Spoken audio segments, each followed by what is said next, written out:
Dracula എന്ന പേര് നമ്മൾക്ക് എല്ലാവർക്കും കേൾക്കുമ്പോൾ നമ്മളെല്ലാവരുടെയും വിചാരം കൂർത്ത പല്ലുമായി മനുഷ്യന്റെ രക്തം കുടിക്കാൻ വരുന്ന രക്തരക്ഷസായിട്ടാണ് നമ്മുടെ മനസ്സിലുള്ള എല്ലാവരുടെയും വിചാരം എന്ന് പറയുന്നത്. മറിച്ച് ഞാൻ ഇന്ന് സംസാരിക്കാൻ പോകുന്നത് 15ാം നൂറ്റാണ്ടിൽ റൊമേനിയ ഭരിച്ചിരുന്ന ഡ്രാക്കുള എന്ന് പറയുന്ന രാജാവ് ഭരിച്ചിരുന്ന രക്തരക്ഷസിലോട്ടുള്ള ഭരണത്തെക്കുറിച്ചാണ് ഞാൻ ഇന്ന് സംസാരിക്കാൻ പോകുന്നത്. അപ്പോൾ നേരെ വീഡിയോയിലോട്ട് കടക്കാം.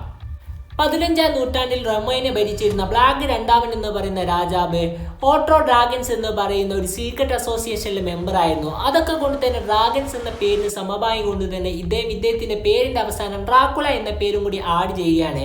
ബ്ലാഡ് രണ്ടാമൻ ഡ്രാക്കുള എന്ന പേര് ഇദ്ദേഹം ആഡ് ചെയ്യുകയും ചെയ്തു. പിന്നീടാണ് ഇദ്ദേഹത്തിന് ഒരു കുഞ്ഞ് ജനിക്കുന്നത്. ആ കുഞ്ഞിനെ ഇദ്ദേഹം ഡ്രാക്കുള എന്ന പേരിൽ വിളിക്കാൻ തുടങ്ങിയാണ്.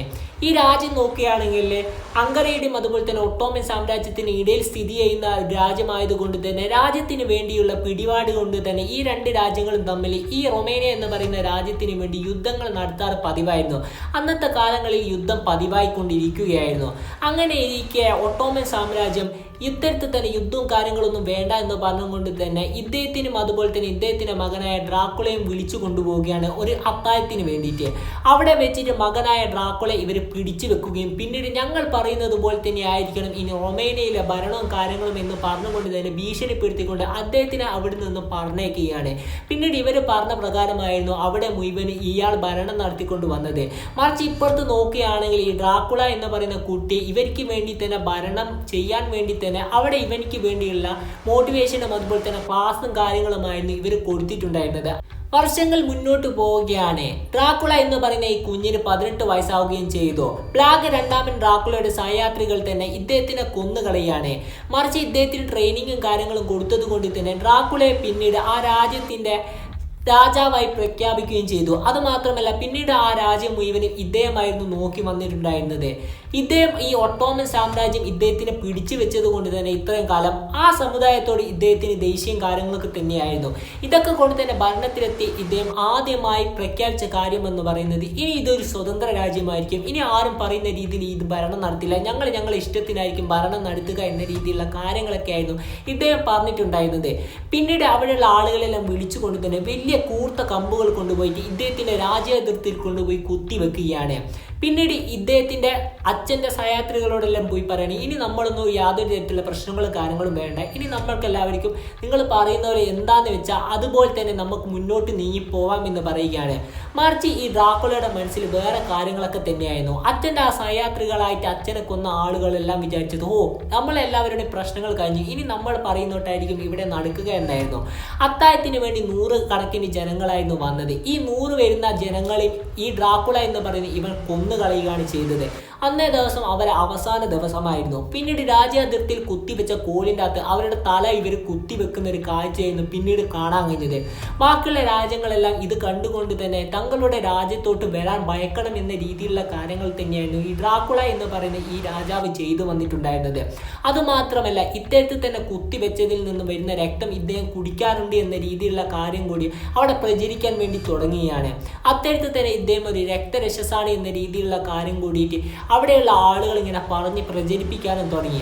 മറിച്ച് ഒട്ടോമൻ സാമ്രാജ്യത്തിൽ നോക്കുകയാണെങ്കിൽ തന്നെ ഇദ്ദേഹത്തിൽ തന്നെ ഇദ്ദേഹം ക്രൂരമായിട്ടുള്ള കാര്യങ്ങളൊക്കെ ചെയ്യുന്നത് കൊണ്ട് തന്നെ നേരിട്ട് ഇദ്ദേഹത്തിലൂടെ മുട്ടാൻ വളരെയധികം വലിയ രീതിയിലുള്ള പേടിയായിരുന്നു ഇവർക്ക്.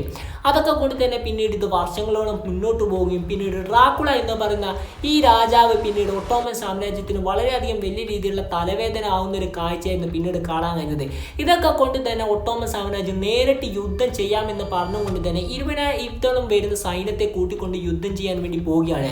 ഈ കാര്യം മുൻകൂട്ടി തന്നെ ഈ ഡ്രാക്കുള എന്ന് പറയുന്ന ഈ രാജാവ് ഇദ്ദേഹത്തിന്റെ പടയാളികളെ മുഴുവൻ ഈ ഒട്ടോമൻ സാമ്രാജ്യത്തിൽ നിന്നും വരുന്ന ഈ പടയാളികളുടെ മുഴുവൻ ഡ്രസ്സും കാര്യങ്ങളും അതുപോലെ തന്നെ ഇവരെ യുദ്ധത്തിന്റെ അകത്ത് എന്തൊക്കെ കാര്യങ്ങളാണ് എടുത്തിട്ടുള്ളത് അത്തരത്തിലുള്ള കാര്യങ്ങളൊക്കെ കൊടുത്തുകൊണ്ട് തന്നെ ഈ ഒട്ടോമൻ സാമ്രാജ്യത്തിന്റെ ഈ യുദ്ധപടയാളികളുടെ ഇടയിൽ തന്നെ ഇവരുടെ യുദ്ധപടയാളികളും കയറ്റിവിടുകയാണ്. പിന്നീട് ഇവരെല്ലാവരും കൊന്നതിന് ശേഷം അതുപോലെ തന്നെ രാജ്യാതിർത്തിയിൽ ഇവരുടെ എല്ലാവരുടെയും തലയിൽ കുത്തിവെക്കുന്ന ഒരു കാഴ്ചയായിരുന്നു പിന്നീട് കാണാൻ കഴിഞ്ഞത്. ഇതൊക്കെ കൊണ്ട് തന്നെ നേരിട്ട് മുട്ടൽ ഇവർക്ക് ഒരിക്കലും നടക്കാത്ത കാര്യമായിരുന്നു ഒട്ടോമൻ സാമ്രാജ്യത്തിന്. ഇതൊക്കെ കൊണ്ട് തന്നെ ബുദ്ധിപരമായിട്ട് എന്തെങ്കിലും രീതിയിലുള്ള കാര്യങ്ങൾ ചെയ്യണമെന്ന രീതിയിൽ തന്നെ ഒട്ടോമൻ സാമ്രാജ്യം തീരുമാനിക്കുകയാണ്. പിന്നീട് വർഷങ്ങളോളം മുന്നോട്ട് പോകുന്നുണ്ട്. ഇവർക്ക് എതിരായിട്ട് വെല്ലുവിളിയായിട്ട് വരുന്നത് അവരെ ഡ്രാക്കുള എന്ന് പറയുന്ന ഇവൻ കൊന്നതിന് ശേഷം കൂർത്ത കമ്പനി രാജ്യാതിർത്തിയിൽ കൊണ്ടുപോയിട്ട് കുത്തിവെക്കും. അതിനിടയിൽ ഒരു പാത്രം വെക്കും എന്നാണ് പറയപ്പെടുന്നത്. അതിൽ നിന്ന് വരുന്ന രക്തം മുഴുവൻ ഇയാളെടുത്ത് കുടിക്കുമെന്നും അവിടെ മുഴുവൻ പടർന്ന് പന്തലിച്ച് പറയാൻ തുടങ്ങിയാണ് അവിടെയുള്ള ആളുകളെല്ലാം. ഇത് മറിച്ച് യൂറോപ്പിലുള്ള ജനങ്ങൾ മുഴുവൻ ഇത്തരത്തിലുള്ള കാര്യങ്ങളെല്ലാം കേൾക്കാനും തുടങ്ങി. ഇതൊക്കെ കൊണ്ട് തന്നെ ഈ ഡ്രാക്കുള എന്ന് പറയുന്ന ഇവനെ എങ്ങനെയെങ്കിലും ഇല്ലാതാക്കണം എന്ന് ഒട്ടോമൻ സാമ്രാജ്യം വിചാരിക്കുകയാണ്. അങ്ങനെ പിന്നീട് വർഷങ്ങൾ മുന്നോട്ട് പോവുകയും പിന്നീട് ഒട്ടോമൻ സാമ്രാജ്യത്തിന് വളരെയധികം വലിയ രീതിയിലുള്ള തലവേദന ആവുകയും ചെയ്യുകയാണ്. ഇതൊക്കെ കൊണ്ട് തന്നെ ഒട്ടോമൻ സാമ്രാജ്യം ഒന്നും കൂടി യുദ്ധം പ്രഖ്യാപിക്കുകയാണ്. മറിച്ച് ഇദ്ദേഹം അതായത് ഡ്രാക്കുള ചെയ്ത രീതിയിലുള്ള കാര്യം തന്നെ റിപ്പീറ്റ് ആയിട്ട് ഒട്ടോമൻ സാമ്രാജ്യം ചെയ്യുകയാണ് ചെയ്തത്. ഇപ്പോഴത്തെ ഒട്ടോമൻ സാമ്രാജ്യം യുദ്ധം പ്രഖ്യാപിച്ചത് കൊണ്ട് തന്നെ ഡ്രാക്കുളയുടെ ടീമിനെ മുഴുവൻ ഇദ്ദേഹം രൂപീകരിക്കുകയാണ്. പടയാളികളെ മുഴുവൻ രൂപീകരിച്ച് യുദ്ധത്തിന് വേണ്ടി തയ്യാറാക്കിയെടുത്തു. ഒട്ടോമൻ സാമ്രാജ്യത്തിലുള്ള ആളുകളെ ഈ ഡ്രാക്കുളയുടെ പടയാളികളുടെ ഉള്ളിലോട്ട് കയറ്റി വിടുകയാണ് ചെയ്തത്. പിന്നീട് അവിടെയുള്ള ആളുകളെ കൊല്ലുകയും പിന്നീട് ഡ്രാക്കുള എന്ന് പറഞ്ഞ് ഇവനെ കൊന്നു കളയുകയും ചെയ്തു. പിന്നീട് അവരുടെ രാജ്യത്തിന്റെ കെട്ടിടത്തിന്റെ മുകളിൽ തന്നെ കൊണ്ടുപോയിട്ട് ഇദ്ദേഹത്തിന്റെ തല മുറിച്ച് മാറ്റിയിട്ട് അവിടെ കുത്തിവെക്കുകയും ചെയ്തു. പിന്നീട് ഇവന്റെ ബോഡി എവിടെ പോയി എന്ന് അവർക്കായിരിക്കും തപ്പിയിട്ട് കാണാൻ സാധിച്ചിരുന്നില്ല. ഇതൊക്കെ കൊണ്ട് തന്നെ ഡ്രാക്കുള എന്ന് പറയുന്ന ഒരു രക്തരക്ഷസി എന്ന് പറയപ്പെടുന്ന ഇദ്ദേഹം അവിടെ മരണപ്പെട്ട് ഇല്ലാതാവുകയാണ് ചെയ്തത്. മറിച്ച് ഇദ്ദേഹത്തിന്റെ രാജ്യത്ത് നിന്ന് നോക്കുകയാണ് ഇദ്ദേഹത്തിന്റെ രാജ്യത്തിലുള്ള ആളുകൾക്ക് ഒരു ദൈവമായിരുന്നു ഇദ്ദേഹം. ഇദ്ദേഹത്തിന്റെ രാജ്യത്തിലുള്ള ആളുകളെ രക്ഷിക്കാൻ വേണ്ടിയായിരുന്നു ഇദ്ദേഹം ചെയ്തത് എന്ന രീതിയിലുള്ള കാര്യങ്ങളൊക്കെ തന്നെയായിരുന്നു അവിടെയുള്ള ആളുകൾ ഇപ്പോഴും വിശ്വസിച്ച് വരുന്നത്. അവരുടെ രാജ്യം സ്വതന്ത്രമായിട്ട് കൊണ്ടുപോകുക, അതുപോലെ തന്നെ ഇവർക്ക് വേണ്ടിയുള്ള ഭരണം വേണ്ടിയിട്ട് നടത്തുക, അല്ലാണ്ട് മറ്റുള്ള രാജ്യങ്ങളിൽ നിന്ന് പറയുന്ന ആളുകൾ പറയുന്ന രീതിയിലുള്ള ഭരണവും കാര്യങ്ങളും നടത്താൻ വേണ്ടിയല്ല എന്ന രീതിയിലുള്ള കാര്യങ്ങൾ വിശ്വസിക്കുന്ന ആളുകളായിരുന്നു അവിടെയുള്ള ആളുകൾ. അപ്പോൾ എന്തായാലും നമ്മൾ ഈ വീഡിയോ ഇവിടെ വെച്ച് വൈൻഡപ്പ് ചെയ്യാണ്. ഇതിൽ നല്ല വീഡിയോയുമായി വരാമെന്ന പ്രതീക്ഷ. Signing off, it's me Afrad.